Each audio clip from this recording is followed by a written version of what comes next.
The Valtheron warship Crimson Fang had protocols for everything. Protocols for combat, for diplomacy, for the handling of prisoners, but nowhere in their extensive military doctrine was there a protocol for what had just transpired in Medical Bay 7. Arya Voss sat on the edge of her medical cot, her human frame appearing deceptively fragile against the massive architecture of the alien vessel. The infirmary's blue bioluminescent lighting cast shadows across her face as she stared at the sealed door. Beyond it, she could hear the heavy footfalls of Valtheron soldiers, at least 6 by her count, posted outside like sentinels guarding something far more dangerous than a mere medic. It had started 3 days ago, during what the Valtharians called a retrieval operation, and what Arya called a rescue mission gone sideways. She'd been part of a human diplomatic corps. Observers meant to facilitate first contact protocols. The Valtharians were apex predators from a high-gravity world. Their society built on pack dynamics and martial prowess. They stood nearly 8 feet tall, covered in obsidian scales that could deflect small arms fire, with eyes that glowed amber in the dark. They had not expected much from the soft, small humans. The mission had been straightforward until the rebels attacked. Not external enemies, but an internal faction of the Valtharian pack dissidents who sought to overthrow the current Alpha Prime.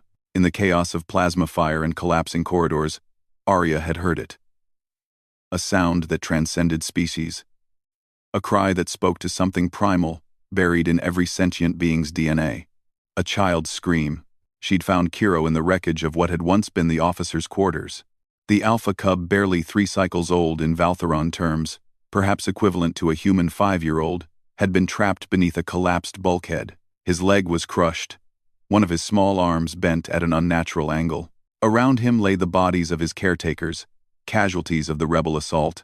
Standard protocol dictated observation, non-interference. The Valtharians had made it abundantly clear that humans were guests, nothing more. To involve oneself in their affairs, especially something as sacred as the Alpha Prime's progeny, could trigger an interstellar incident. Arya had lifted the debris anyway. It should have been impossible. The bulkhead section weighed at least 400 pounds, and even Earth's lower gravity wouldn't account for what she did next. But humans, the Valtharians were learning, had something their species had evolved past. Adrenaline. That ancient chemical cocktail that turned ordinary beings into something briefly extraordinary. Arya had lifted the bulkhead, pulled Kiro free, and carried him through 3 decks of hostile territory to reach the infirmary. She'd worked on him for 6 hours straight. The Valtheron medical staff had stood frozen, uncertain whether to intervene or call security. In their culture, touching an Alpha Cub without permission was punishable by execution, but Kiro was dying, and Arya's hands moved with a precision that transcended cultural boundaries.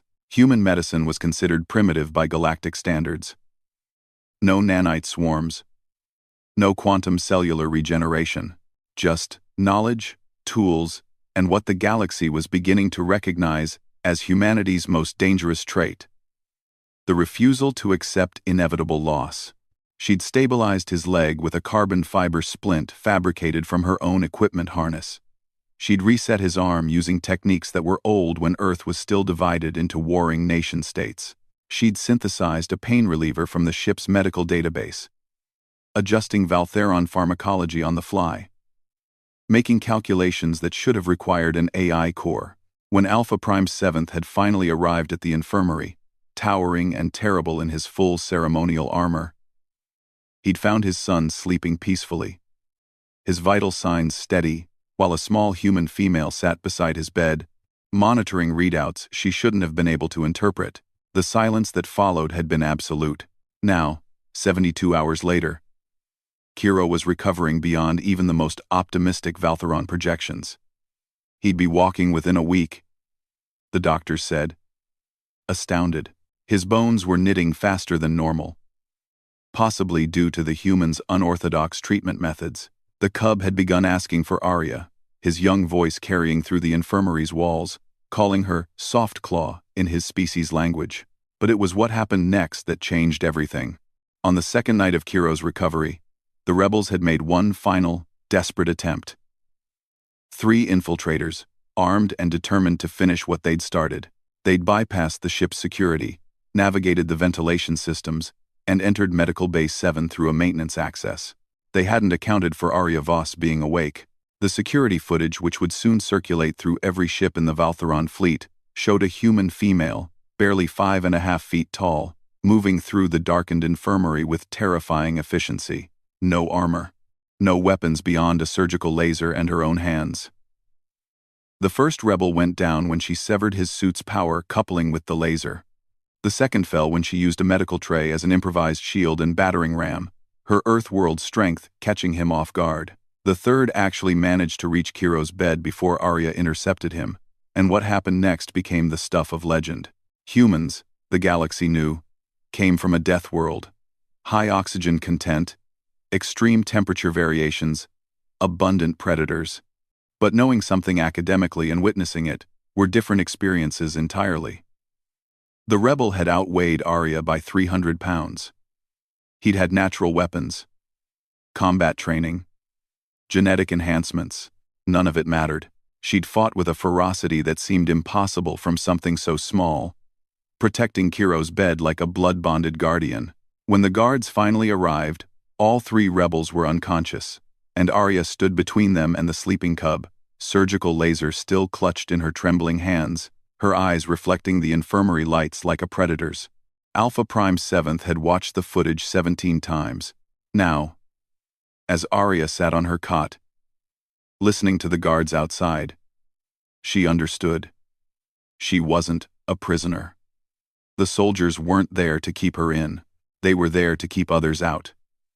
To protect the human who had done what no Valtheron had managed, who had defied protocol, transcended biology, and saved an alpha cub through nothing more than skill, determination, and that peculiarly human refusal to surrender in the face of impossible odds. The door hissed open. Alpha Prime 7th entered, and for the first time since they'd met, he didn't tower over her in intimidation.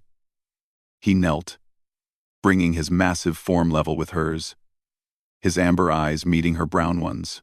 "Arya Voss," he said, his voice carrying the harmonics of deep respect. "The Valtheron Collective owes you a debt that spans generations. You saved my son when our own protocols would have let him die. You protected him against those who wished him harm. You have shown us that strength is not measured in size or scales, but in the courage to act when action is needed." He paused, and when he spoke again, his words carried the weight of formal declaration. "From this day forward, you are pack-bonded, an honor never before granted to an outsider. My soldiers guard your door, not as jailers, but as your honor guard. Kiro has declared you his soft-claw guardian, and no Valtheron will ever question your presence among us again." Arya felt the weight of exhaustion, adrenaline crash, and cultural whiplash settle over her. She'd come here as an observer, a diplomatic afterthought. Now she was something unprecedented, bound to an alien species through the universal language of protecting a child. "I just did what anyone would do," she said quietly. Alpha Prime 7th's laugh was like distant thunder. "No, Arya Voss. You did what a human would do. And that, we are learning, makes all the difference." Outside her door, the guards stood watch, no longer uncertain of their purpose. They protected the small human who had reminded the galaxy of an essential truth: that humanity's greatest strength had never been their technology or their weapons, but their absolute, unshakable refusal to abandon those who needed them, even when the galaxy said it was impossible, especially then.